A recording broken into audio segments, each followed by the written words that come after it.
અહીંયા આપણે ઇમ્પોર્ટન્ટ જે પ્રશ્નો છે જે સંખ્યાઓને રિલેટેડ છે, એટલે કે પ્રાકૃતિક સંખ્યાઓ છે, પૂર્ણ સંખ્યાઓ છે, પૂર્ણાંક સંખ્યાઓ છે, એના વિશેના અહીંયા જે ડિસ્કશન છે અહીંયા આપણે કરવાના છીએ. સૌથી પ્રથમ પ્રશ્ન છે, સૌથી નાની પ્રાકૃતિક સંખ્યા જે છે અહીંયા કઈ છે? યાની કે સૌથી પ્રથમ નેચરલ નંબર. 0 શું પ્રાકૃતિક સંખ્યા છે? તો નહીં. પ્રાકૃતિક સંખ્યા સર્વપ્રથમ કોને કહેવાય? એટલે કે n જે હોય એને પ્રાકૃતિક સંખ્યા કહેવાય. પ્રાકૃતિક સંખ્યા ક્યાંથી શરૂ થાય? 1થી. 1, 2, 3, 4, 5, 6 આવે ત્યારે અનંત સુધી જે જાય છે. એટલે કે પ્રાકૃતિક સંખ્યામાં સૌથી નાની સંખ્યા છે 1 અને સૌથી મોટી સંખ્યા છે એ અનંત, એટલે કે નક્કી ન કરી શકાય. તો 0 તો ઓબ્વિયસલી નહીં આવે પ્રાકૃતિક સંખ્યામાં. 1 આવશે, યસ. -1 તો પ્રાકૃતિક સંખ્યામાં છે જ નહીં. આપેલ પૈકી એક પણ આ પણ નથી, એટલે કે પ્રાકૃતિક સંખ્યામાં ઓપ્શન બી જે છે અહીંયા સાચો જવાબ તમને મળશે. સૌથી નાની પૂર્ણ સંખ્યા કઈ છે? જો પૂર્ણ સંખ્યાની વાત કરી છે. પૂર્ણ સંખ્યા એટલે કે હોલ, એટલે કે 0 થી કરી 1, 2, 3, 4 અનંત સુધી. માત્ર જે n છે એનની અંદર એડ થઈ જશે શું? 0. એનની અંદર એડ થશે 0, એનો એ થશે પૂર્ણ સંખ્યા. તો ઓબ્વિયસલી સૌથી નાની પૂર્ણ સંખ્યા કઈ છે?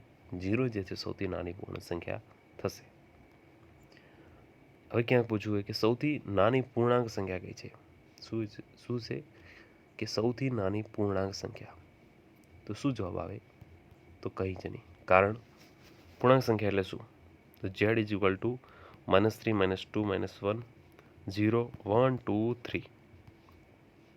હવે આ પ્રકારનો નંબર હોય, રાઈટ સાઈડ જમણી બાજુ પણ અનંત, ડાબી બાજુ પણ અનંત સુધી જશે. 0 થી બંને સ્ટાર્ટ થશે, અનંત સુધી જશે. તો આમાં નાની જે નક્કી કરવા માટે પોસિબલ છે જ નહીં. ચલો, નીચેનામાંથી કઈ સંખ્યા પૂર્ણ સંખ્યા છે પણ પ્રાકૃતિક સંખ્યા નથી? હાલ જ વાત કરી પૂર્ણ સંખ્યા માટેનું આપણે શું કર્યું? 0, 1, 2, 3 આવી રીતે અનંત સુધી. પ્રાકૃતિક સંખ્યા એટલે n ક્યાં થશે? 1, 2, 3, 4. હવે આમાં 1 થી 2, 3 આ બધી પ્રાકૃતિક સંખ્યાઓ અને પૂર્ણ સંખ્યાઓ છે, પરંતુ 0 એ પ્રાકૃતિક સંખ્યા નથી, એટલે કે માત્ર પૂર્ણ સંખ્યા છે. ઓપ્શન સી જે છે સાચો જવાબ. ધન પૂર્ણાંકો, ઋણ પૂર્ણાંકો અને શૂન્યના સમૂહને શું કહે છે? ઋણ, ધન અને શૂન્યના સમૂહને શું કહેવાય છે? પ્રાકૃતિક સંખ્યાઓ નહીં, પૂર્ણ સંખ્યાઓ નહીં, પૂર્ણાંક સંખ્યાઓ યસ. ઓપ્શન સી જે છે સાચો જવાબ. સૌથી નાની ઋણ પૂર્ણાંક સંખ્યા કઈ છે? સૌથી નાની હોવી જોઈએ અને ઋણ હોવી જોઈએ. જો કંઈક આ પ્રકારનું હોય છે, -4, -3, -2 અને -1. 0, 1, 2, 3 અને 4. આમાં સૌથી નાની ઋણ પૂર્ણાંક સંખ્યા કઈ છે? ઋણ 0 થી જમણી બાજુનો ભાગ જો હટાવી દો, -1, 2, 3, 4 છે, રાખીએ. એમાં સૌથી નાની ઋણ કઈ છે? -1 શું તમને સૌથી નાની લાગે? પરંતુ એ સૌથી મોટી ઋણ પૂર્ણાંક છે. 0 તો આવશે જ નહીં, -100 આવી શકે, પરંતુ સૌથી નાની વાત કરીએ એટલે કે એવી સંખ્યા જે નક્કી ન કરી શકે, અનંત, ઇન્ફિનિટિવ. સૌથી મોટી ઋણ પૂર્ણાંક સંખ્યા કઈ છે? જો સૌથી મોટી 0, -1, -99 કે અસંખ્ય. જો સૌથી મોટીની વાત કરી છે અને ઋણ પૂર્ણાંક સંખ્યા કઈ છે? ઋણ પૂર્ણાંકની વાત કરીએ, હાલ જ વાત કરી. ઋણ ક્યાંથી શરૂ થાય? -1, -2, -3, -4 થી કરીને અનંત સુધી, ઇન્ફિનિટિવ સુધી. સૌથી મોટી એટલે કઈ આવશે? -1. -1 એ સૌથી મોટી ઋણ પૂર્ણાંક સંખ્યા છે. બે ધન પૂર્ણાંક સંખ્યાઓનો સરવાળો હંમેશા કેવો હોય? જો બે ધન, 2 + 3 કેવો હોય? 5. 4 + 3 કેવો હોય? 7. બે ધન પૂર્ણાંક સંખ્યાઓનો સરવાળો કેવો હોય? હંમેશા કે શું હશે? ધન જ હશે. શૂન્ય કેવી સંખ્યા છે? ધન પૂર્ણાંક નહીં, ઋણ નહીં, ધન કે ઋણ એક પણ નહીં, યસ. માત્ર પ્રાકૃતિક સંખ્યા. તો શૂન્ય તો પ્રાકૃતિક નથી, એ પૂર્ણ સંખ્યામાં સમાવેશ થાય, પ્રાકૃતિકમાં ન થઈ શકે, એટલે કે ધન કે ઋણ પૂર્ણાંક એક પણ નહીં. પ્રાકૃતિક સંખ્યાઓના સમૂહને કયા સંકેત વડે દર્શાવવામાં આવે છે? હાલ જ વાત કરી, એ છે n, નેચરલ નંબર. પૂર્ણ સંખ્યાઓના સમૂહને કયા સંકેત વડે દર્શાવવામાં આવે છે? પૂર્ણ એટલે કે હોલ નંબર, W, 0 થી કરી અને ઇન્ફિનિટિવ, ધન. તો ઓપ્શન બી. પૂર્ણાંક સંખ્યાઓના સમૂહને કયા સંખ્યા વડે દર્શાવે? ઝેડ. A to Z. પૂર્ણાંક એટલે કે તમામ અંક. પૂર્ણાંક ઉપર તમામ અંક. ઝેડ. સંખ્યા રેખા પર 0ની જમણી બાજુએ કઈ સંખ્યા? જો આ નોર્મલી આપણી સંખ્યા રેખા છે. આ જમણી બાજુ, આ ડાબી બાજુ છે. શું કરીએ? જમણી બાજુ હંમેશા આપણે આ જમણી બાજુ 1 2 3 4 5 ધન લખીએ. ડાબી બાજુ -1 -2 -3 -4. જમણી બાજુની વાત કરીએ તો હંમેશા શું આવશે? ધન પૂર્ણાંક જ આવશે. સંખ્યા રેખા પર -5 અને -2ની કઈ બાજુ આવેલું છે? જો સંખ્યા રેખા છે, -5 અહીં હશે તો -2 અહીં હશે. શું કહે છે? -5 એ -2ની સાપેક્ષે કઈ બાજુ છે? તો ઓબ્વિયસલી કઈ બાજુ થશે?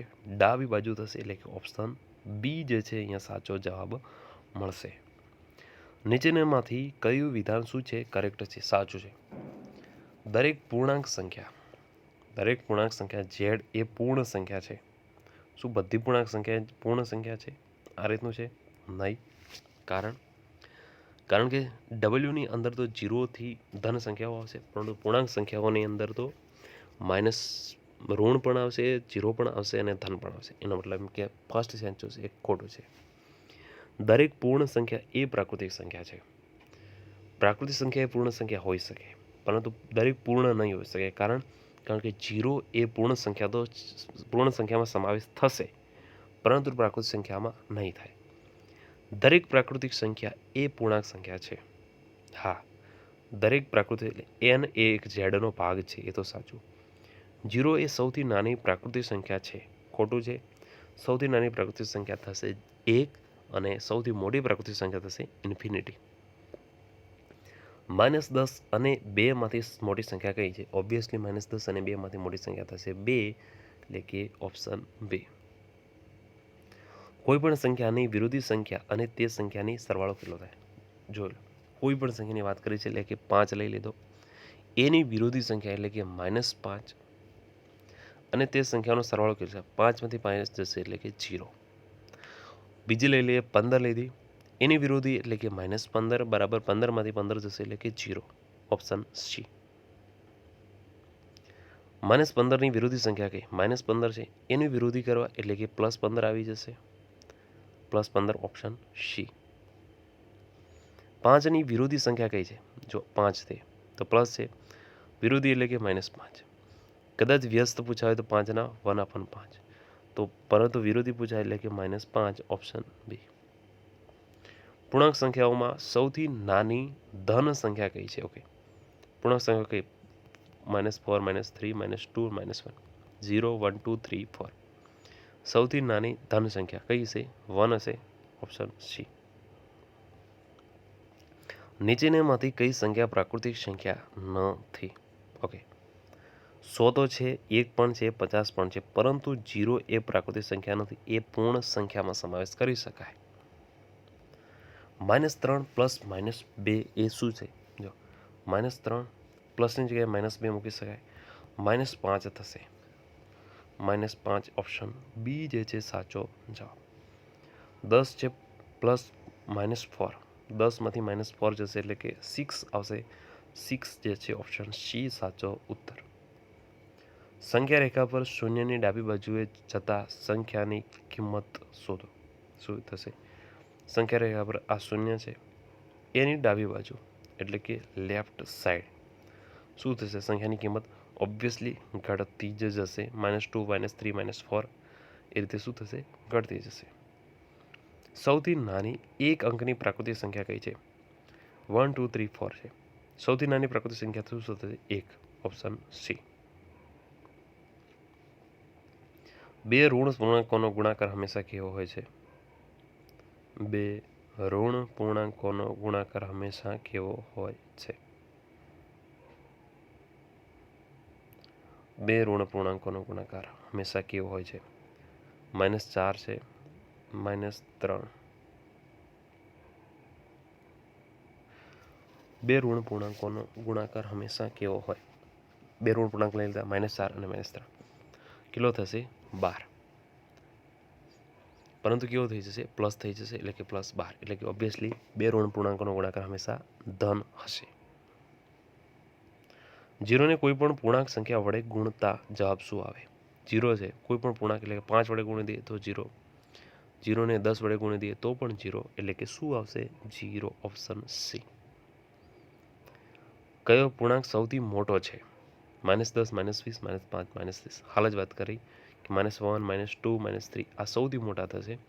ત્યારબાદ શું થશે? ઘટાડો થતો જશે. એટલે કે આમાં -5 એ સૌથી મોટો, અને આ જ પૂર્ણાંકોમાંથી સૌથી નાનો પૂછો હોય તો એ થશે -30. શૂન્યની વિરોધી સંખ્યા કઈ છે? આ શૂન્ય છે. એની વિરોધી કઈ છે? તો -0 થાય ન. આમ અસ્તિત્વ ધરાવતી નથી એ પણ કહી શકાય, અને શૂન્યની વિરોધી શૂન્ય પણ કહી શકાય. ક્યાંક શૂન્યની વ્યસ્ત પૂછી હોય તો 1/0 પૂછ્યું હોય તો ઇન્ફિનિટી એવું થશે.